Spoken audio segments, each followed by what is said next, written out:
Assalamualaikum warahmatullahi wabarakatuh. Perkenalkan, nama saya Rehan Noval Hardianto dari Politeknik Pertanian Negeri Samarinda, Prodi Teknologi Geomatika, kelas A semester 4. Hari ini saya akan mempresentasikan peta sebaran sekolah di Kota Balikpapan, Kecamatan Balikpapan Selatan.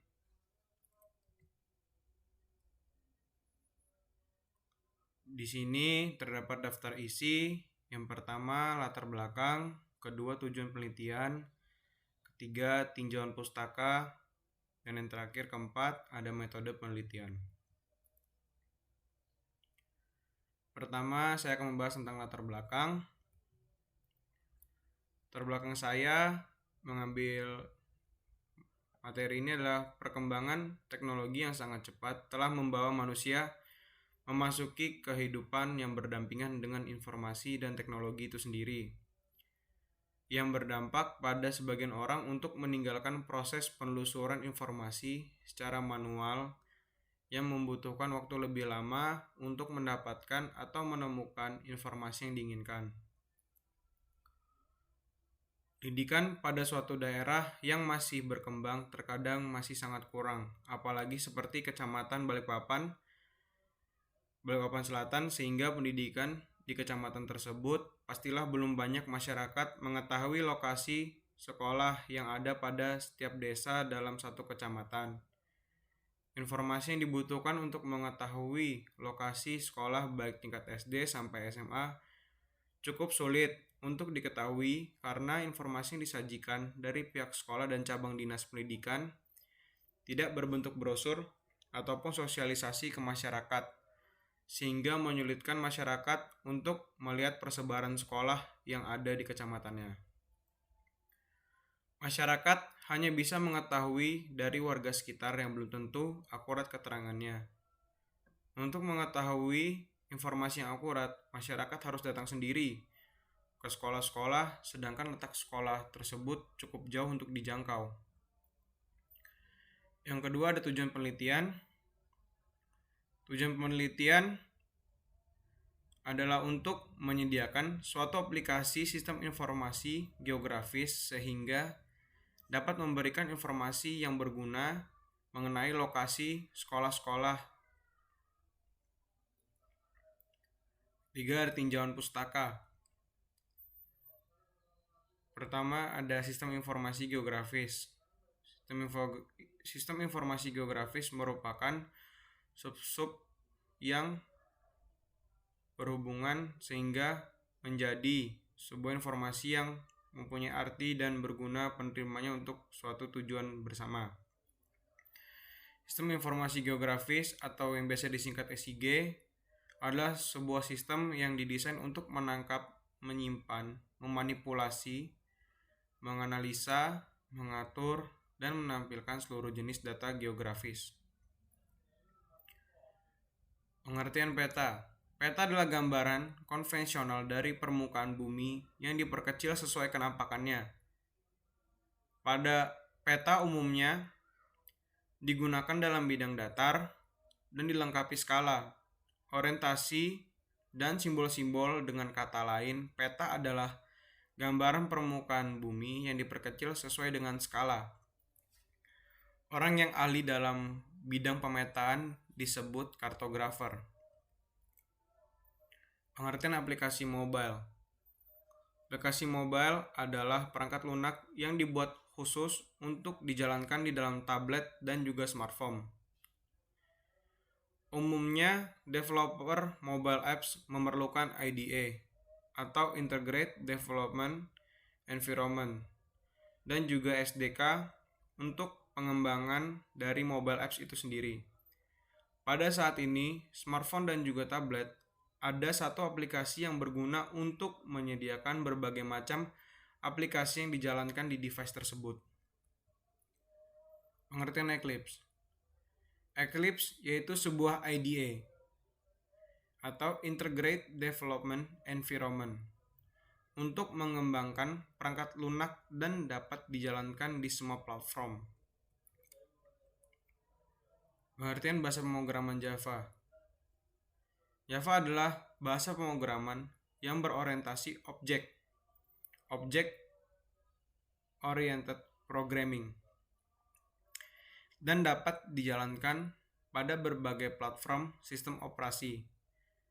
Perkembangan Java tidak hanya terfokus pada satu sistem operasi, tetapi dikembangkan untuk berbagai sistem operasi dan bersifat open source. Pengertian sistem Android adalah merupakan sistem operasi mobile berbasis kernel Linux yang dikembangkan oleh Android Inc. Kemudian diakuisisi oleh Google. Sistem operasi ini bersifat open source, sehingga para programmer dapat membuat aplikasi secara mudah. Salah satu keunggulan Android terletak pada bervariasinya merek ponsel yang mengadopsi sistem operasi ini. Bagan alur atau flowchart merupakan metode untuk menggambarkan tahap-tahap penyelesaian masalah beserta aliran data simbol-simbol standar yang mudah dipahami. Pengertian UML atau Unified Modeling Language. UML muncul karena adanya kebutuhan pemodelan visual untuk menspesifikan, menggambarkan, membangun, dan dokumentasi dari sistem perangkat lunak. UML hanya berfungsi untuk melakukan pemodelan, jadi penggunaan UML tidak terbatas pada metodologi tertentu. Meskipun pada kenyataannya UML paling banyak digunakan pada metodologi berorientasi objek. Pengertian metode waterfall atau air terjun.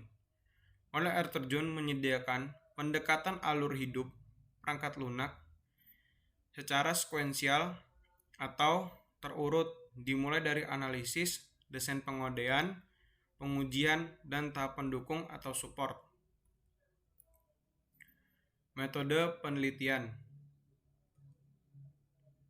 Tempat penelitian yang saya lakukan ada di unit pendidikan di Kecamatan Balikpapan Selatan, Kota Balikpapan, yang melingkupi sekolah-sekolah pendidikan seperti SD, SMP, MTS, SMA, SMK, dan MA. Waktu penelitiannya dilakukan selama 6 bulan, yaitu mulai bulan Januari 2022 sampai bulan Juni 2022. Meliputi penyusunan proposal, pengambilan data, pengolahan data, dan penyusunan laporan. Alat dan bahan. Alat yang saya gunakan pertama ada GPS Handheld Garmin 64S yang digunakan untuk mengambil koordinat dari sekolah-sekolah. Kedua ada laptop. Yang ketiga ada aplikasi ArcGIS untuk membuat metaannya. Bahannya ada kertas untuk mencatat dan pensil mekanik untuk menulis atau menggambar. Metode penelitian yang saya gunakan ada metode pengumpulan data. Yang pertama seperti wawancara. Wawancara ini saya lakukan dengan cara bertanya ke warga sekitar atau pihak dari Dinas Pendidikan di Kecamatan Balikpapan Selatan, Kota Balikpapan. Kedua ada pengamatan langsung, yaitu saya melakukan pengamatan langsung ke lapangan dengan cara mendatangi sekolah-sekolah,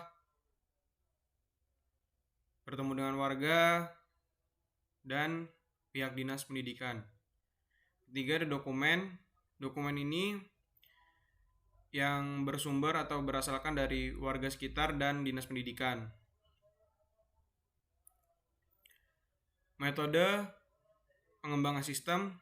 Metodologi pengembangan sistem yang digunakan penulis adalah metode waterfall yang memiliki tahapan yang saling berkaitan, di mana setiap tahapan harus diselesaikan terlebih dahulu sebelum dilanjutkan pada tahapan berikutnya, dengan tujuan untuk menghindari terjadinya pengulangan pada tahapan yang sama.